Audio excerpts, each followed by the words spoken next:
Hello and welcome to Just Unjust, a podcast featuring stories of injustice from around the United States.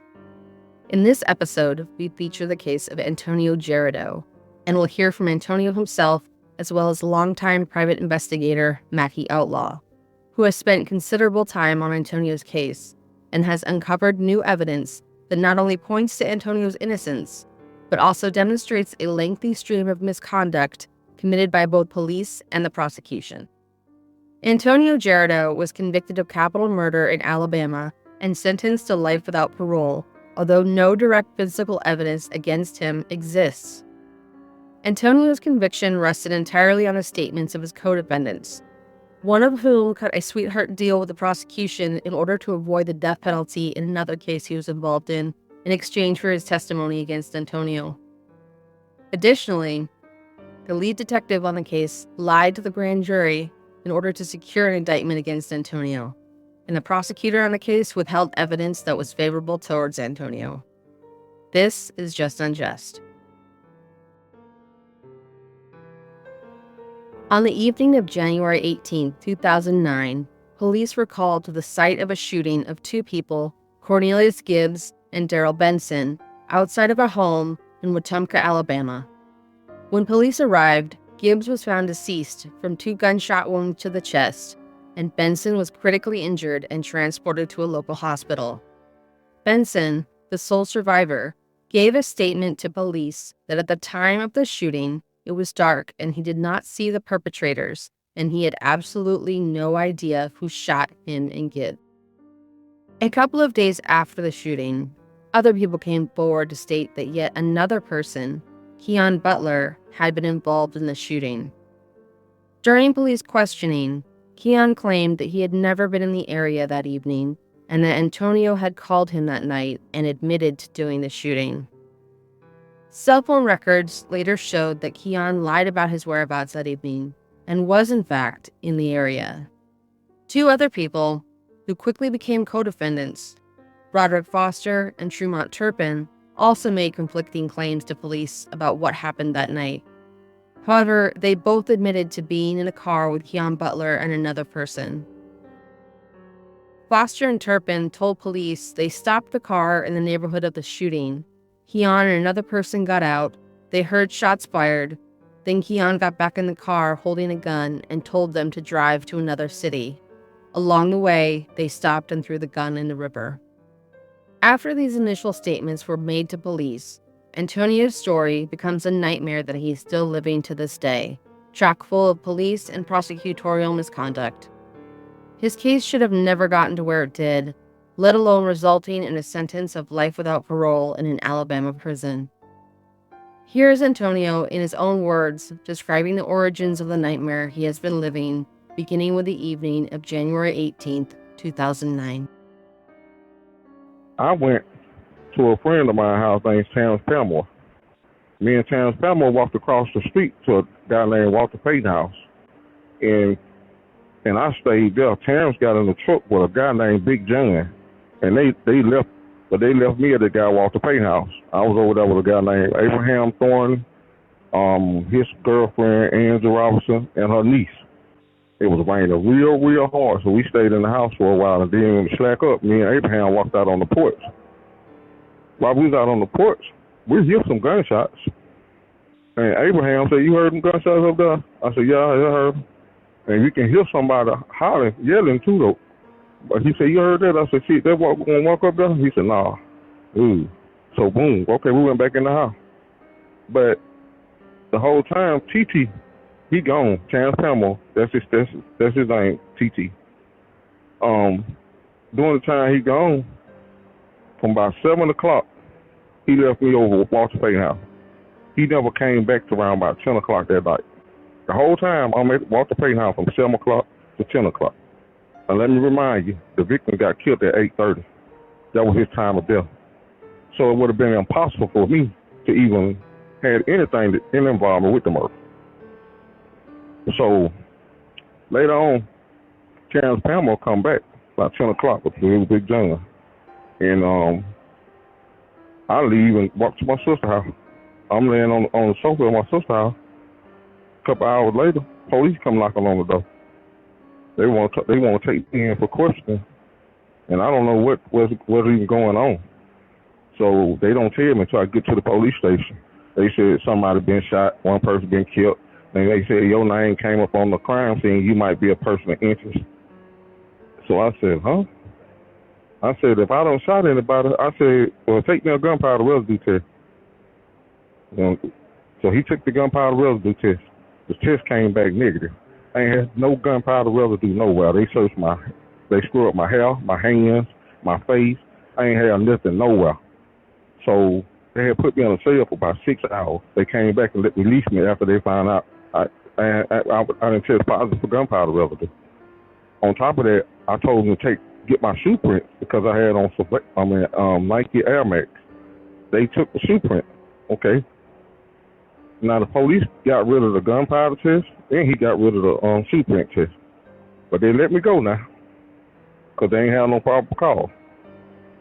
All right, next day, the police report said 7 people had called the sheriff's department, and they talked to and told that Keon Butler, my co-defendant, was involved in this murder. Said 7 people called, which the state has not turned over those phone calls. So we weren't able to call those people as witnesses to tell you how y'all knew this man was involved in this murder before the police did, because they the one called and told on him. Okay. Keon Butler was brought in for questioning with his mama. Keon Butler talked to the people, his first statement. They asked him, have you been in the Elmore County? He told them no. He said that I called him and told him that I had just did a hit and that I brought him $2,200 to Montgomery. He said he never came to Elmore County. They took their statement and they came and arrested me. They subpoenaed Keon Butler's cell phone records. And the towers pinged him around the crime scene. So it showed that he had lied to them. So they go back and pick him up. But see, it's too late now. Y'all got me in jail. But now they investigate him. After he found out Keon had lied, instead of him doing the right thing, he went and put on the arrest warrant that the victim said I shot him. This to get on the proper call to chain me without a bond and everything. But the whole time, the whole arrest was based off Keon Butler's statement. The victim said he didn't know who shot him. He told the people it could have been anybody. He did not see or know who shot him. That's on all the police reports.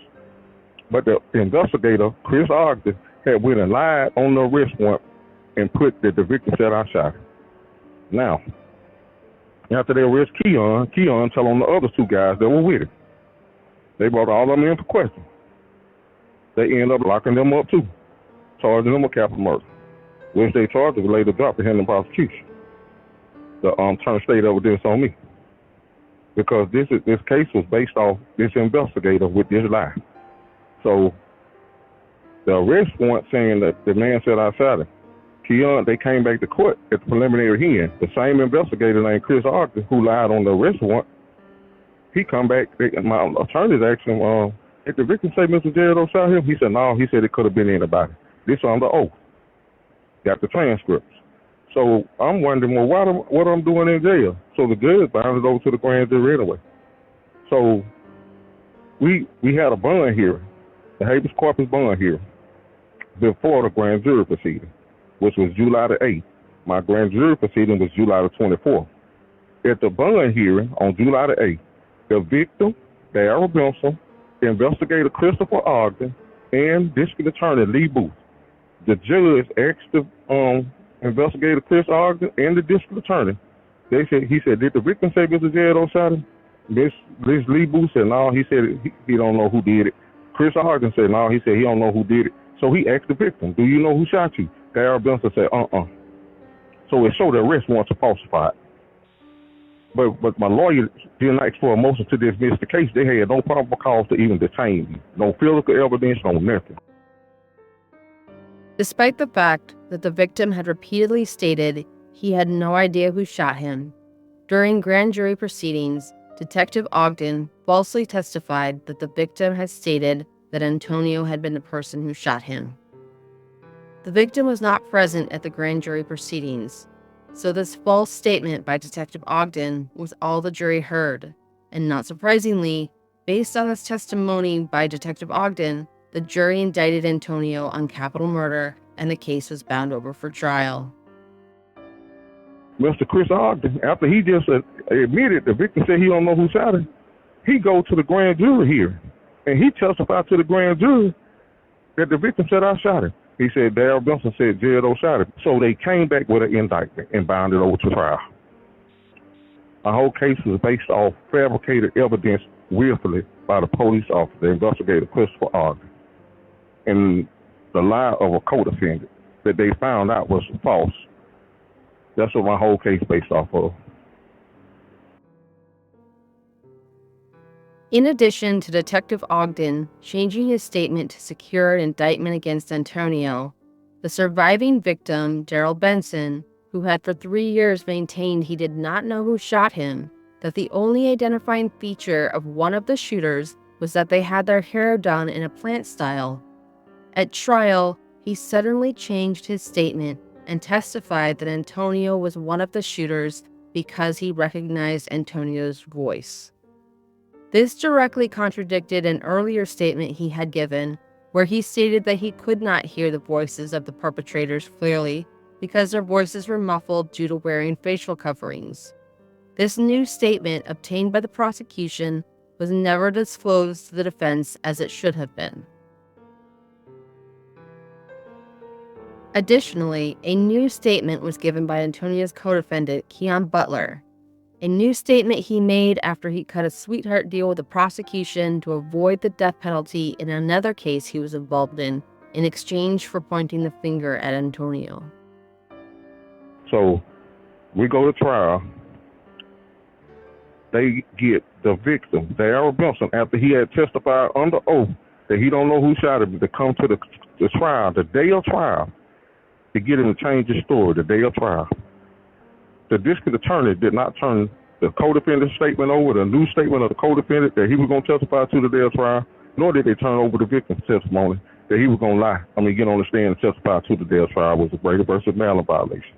They never turned nothing over. But they showed that they had it because they came in through opening statements. She stated what the victim was going to get on the stand and testify to today. She said for 3 years the victim said he don't know who shot him, but today he's going to testify that he heard Mr. Jerido's voice. This is wrong. Because he had gave a statement saying that the person's voice, he did not recognize it because their voices were muffled. He could not hear. He said he knew it was a voice he had never heard before. They asked him, how long you been knowing Mr. Jerido? He said, I've been knowing him a long time. But he had put on the statement, he heard a voice, but it was a voice he could not recognize. So, but the co-defendant testimony of Keon Butler, that he saw me shoot the victim. That's a statement that he never gave. So this is what they do. The co-defendant come in and testify that, hey, yeah, I walked up there with him that day, and I seen him go down the driveway, stop at the gate in the yard, and just open fire on these guys. And then I see he ran down there, and he went in their pocket. When I seen him go in their pocket, I took off running. That's what he said. He took off running. Co-defendant Keon Butler gave testimony at trial describing how Antonio allegedly shot the victims. However, his new testimony did not line up with the crime scene or his earlier statements to police. He said that I shot the guys from the gate on the north side of the house. Well, how about the bullet shell casings from the 9mm that was used in the offense? The bullet shell casings were found on the south end of the house. He was shooting back up toward the north. The victim was actually running away from them. They ambushed him from behind the house. Showed that his testimony was false and perjury. The state could even use it. It was false and perjury. And they knew it was false and perjury, so he even got on that stand and testified to it. Although the victim made repeated statements to police that he did not know who shot him, he was able to see the hair of one of the shooters and made statements that one of the shooters had their hair styled in long plants, in other words, short dreadlocks. Antonio has never had this type of hairstyle, but another one of his co-defendants, Roderick Foster, however, did. Roderick Foster also admitted he was at the crime scene with Keon Butler. The victim, Daryl Benson, stated that the person who shot him had long matted hair, while the co-defendant, Roderick Foster, that was with Keon Butler, he had long matted hair. Roger admitted that he was at the crime scene doing the murder with Keon Butler, and then Keon gave him the gun. I mean, he did obtain the gun used in the offense, and he got rid of it. So this shows, and this is on the police affidavit, that he admitted to being at the crime scene doing the offense. The victim, Daryl, said there was only two people there. Keon Butler put himself there at trial when he said he went up there to the victim's house, showing that he knew where the victim's house was. Another thing, the second suspect is Roger Foster. He already admitted to the police that he was at the crime scene when the crime occurred. This is on affidavits. They withheld his testimony. They withheld his testimony from the defense because they didn't want the jury to know who was there. Those are the two people that committed this murder. Roger Foster and Keon Butler both have admitted they was at the crime scene. The victim said it was two of them. You had your two murderers right there. But they excluded them and got them to testify on me and put the whole case on me. The district attorney, Lee Booth. Lee Booth, she kept everything away from us. The phone calls, toxicology report, Daryl Benson, new change in statement, Keon Butler change in statement, the statements of Roger Foster admitting he was at the crime scene. There's an affidavit of another police officer against the other co-defendant named Tremont Turpin. Tremont Turpin admitted to the police officer he knew about the murder before it occurred. He was told by a defendant that the murder was going to occur and that he knew about it before it occurred, and after it occurred that he did leave the crime scene with the murder weapon and the money with the Keon Butler. Keon Butler, that's who told him that the murder was about to occur. That's who he came up there with. Keon Butler and Roger Foster. One of the two told him. So he had prior knowledge. But he told the jury like he didn't even know what they were going up there for. He said they were going up there, or he thought they was going up there to see some girls. He lied on the oath. He lied on the stand. All this is new discovered evidence, and I got it in the Rule 32. And all these are Brady versus Maryland violations. In 2021, in an attempt to uncover the mountain of misconduct that occurred in Antonio's case, Antonio's family asked for help from private investigator Mackie Outlaw. And right away, he and his team have been able to uncover some of the lies told by some of Antonio's co-defendants, as well as unethical conduct committed by the prosecution. Here's Mackie Outlaw describing some of the new findings in Antonio's case. I'm Mackie Outlaw. I'm a licensed private investigator here in Alabama. My background involves 9 years with the Department of State, working overseas, conducting investigations, and then 9 years with the Marine Corps before that. I've had my own company here for almost 7 years, we do domestic investigations as well as criminal defense investigations. One of the victims of this shooter, of this drive-by, said that the shooter had plants in his head, and I've come to understand that means like short dreadlocks, okay? The meaning that the shooter had long hair and it was done in small little dreadlocks. So the defendant, we've uncovered and found photos throughout his whole life, and he's never had his hair done that way. And then there's another guy, Roderick Foster. He was at the scene as well. He made a statement to the Elmore County Sheriff's Office that this guy, Keon Butler, he's in jail for something else, but he was the primary witness. They took his statement. He made a deal with him so he didn't get the death penalty for another crime. And he was in prison already, made a statement about Jerido being there. Now, what I understand is Jerido got off on some charges a few years before in Elmore County where this took place. And so they were looking for a reason to arrest Jerido and hang something on him that would stick. And they found this. And they found the one guy he's not a good witness. I don't know how it got through there.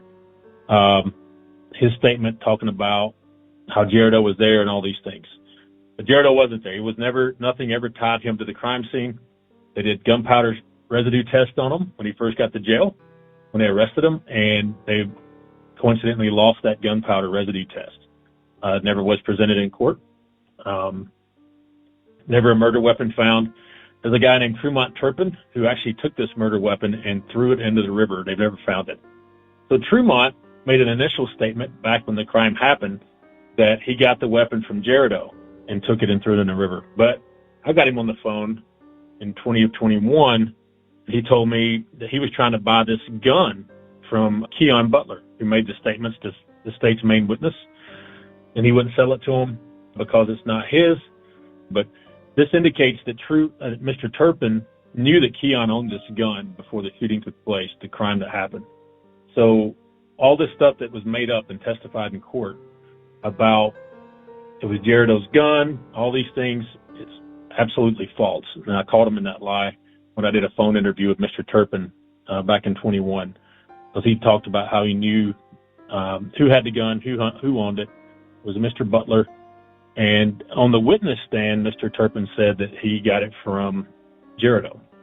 So that's a big problem. In addition to the conflicting and sometimes false testimony of Detective Ogden and Antonio's co-defendants, Antonio faced another issue, this time with the prosecutor's office.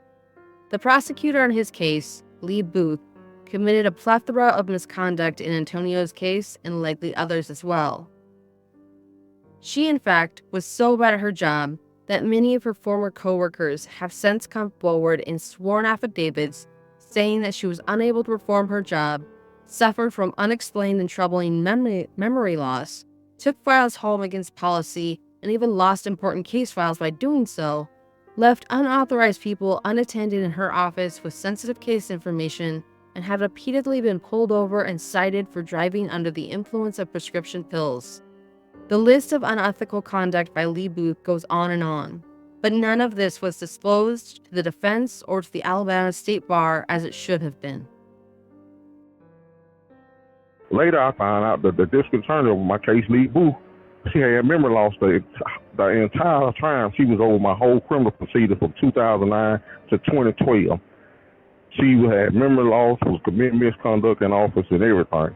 Ms. Booth, an investigator from the district attorney office, admitted she had lost witness statements in my case under oath. The fact that she was committing misconduct and was incompetent, it was never turned over to my defense team. Private investigator Mackie Outlaw did some digging into District Attorney Lee Booth and uncovered a plethora of questionable and sometimes unethical conduct committed during her time in the prosecutor's office and during the time she was handling Antonio's case.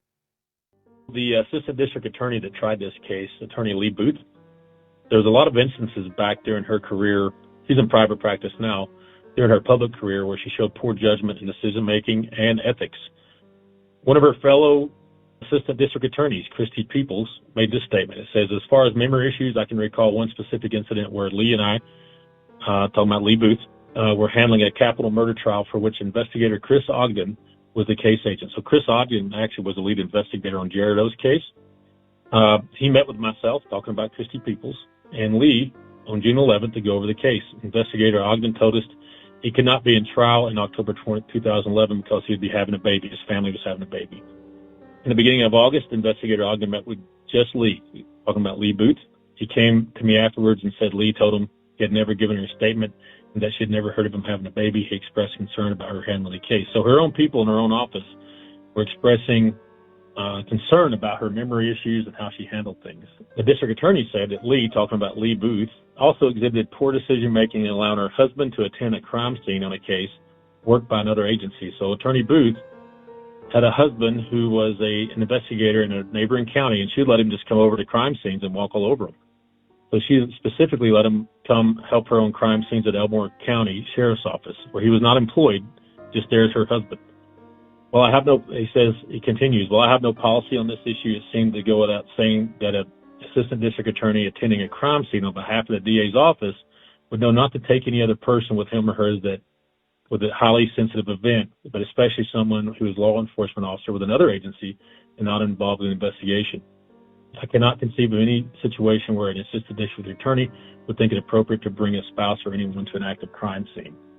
So those are two examples that outline the disregard assistant district attorney Booth had for victims and suspects of crimes by treating crime scenes as a playground for her spouse. Also, there's over 80 affidavits from her peers saying that she was incompetent. It outlined her memory loss and unprofessional handling of cases. But she continued practicing as an assistant district attorney. Oftentimes, she didn't even show up to work, but the interns handled all of her work for her. She rarely reviewed cases. She would get the interns to read everything and, summarize everything for her.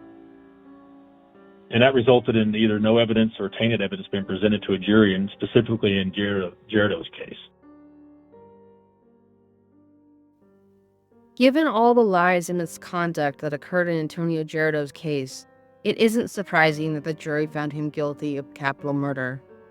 Capital murder typically carries a sentence of the death penalty, but Antonio was instead sentenced to life without parole, which is essentially a death sentence in and of itself, but it is death by incarceration sentence rather than death by execution.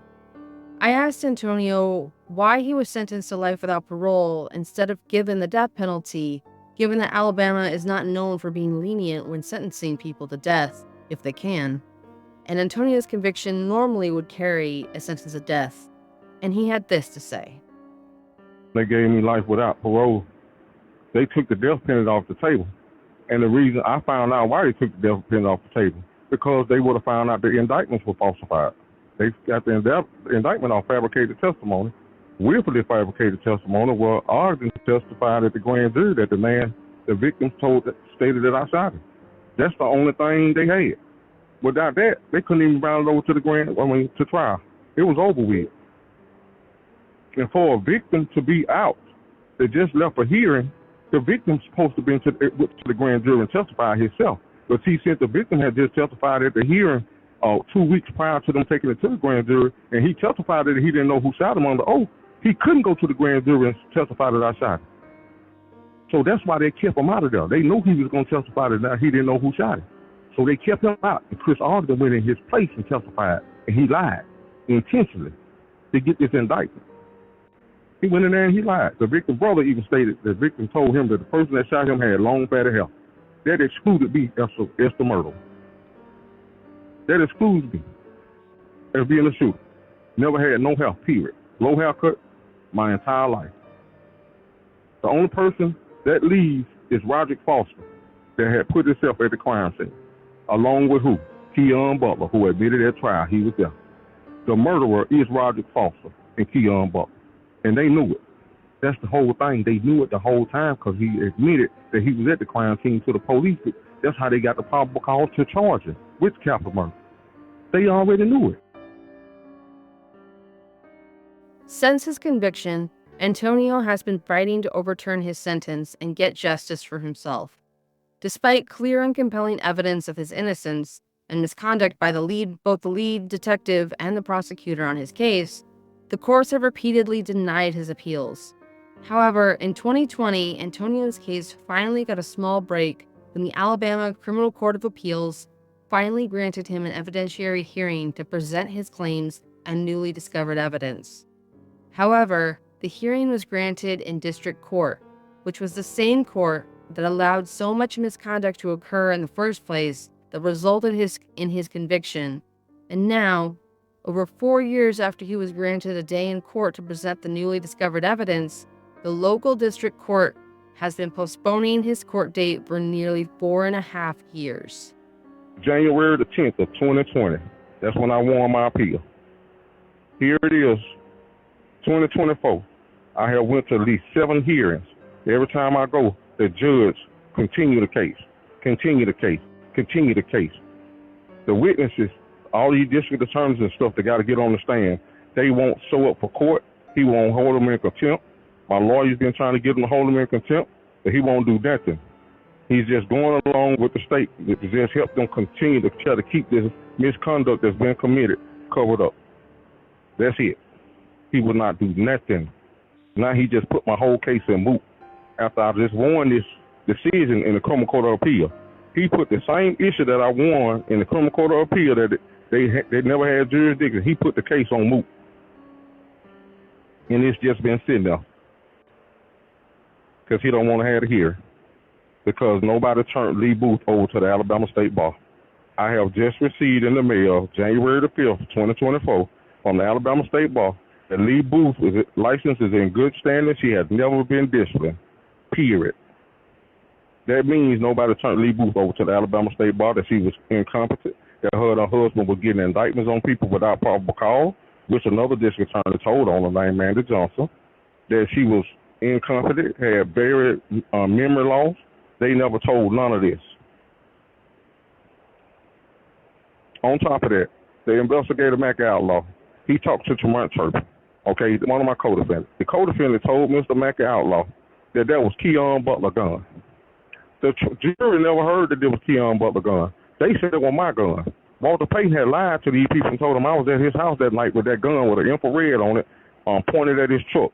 They used this to tie me to the gun with the crime scene that night, saying that they had to use Walter Payton to put that gun in my hand right there because the victim got killed up the road.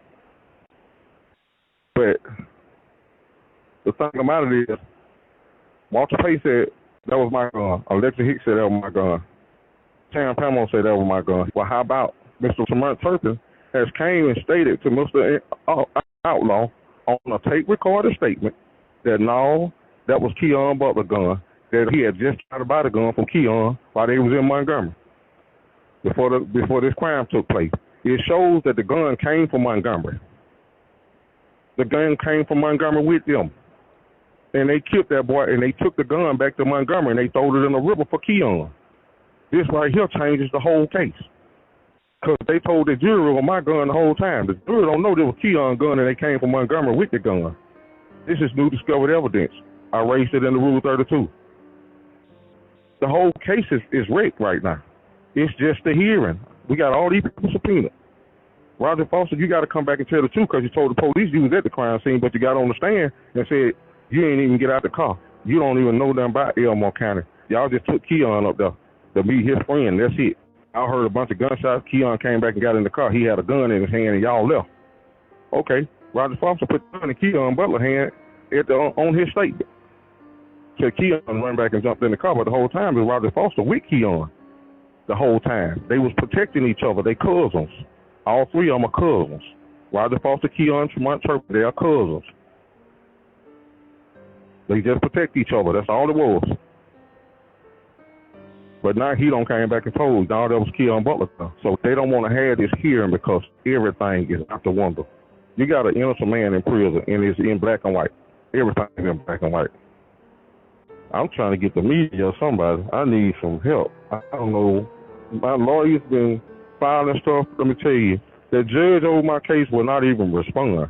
He ain't even make no ruling on nothing. No motions we filed, nothing. My lawyer been filing motion after motion. He won't make no ruling on no motions. He just sit on them. Antonio Jerido has been fighting for justice since his arrest in 2009 and was given a glimmer of hope when the Court of Criminal Appeals granted his evidentiary hearing. However, after nearly 4.5 years after the appeals court granted his hearing, he has yet to have his day in court, and according to Antonio, the judge is not responding to his attorney's emotions to set a court date and keep it. This is Just Unjust, and I am your host, Cassie Bordeaux.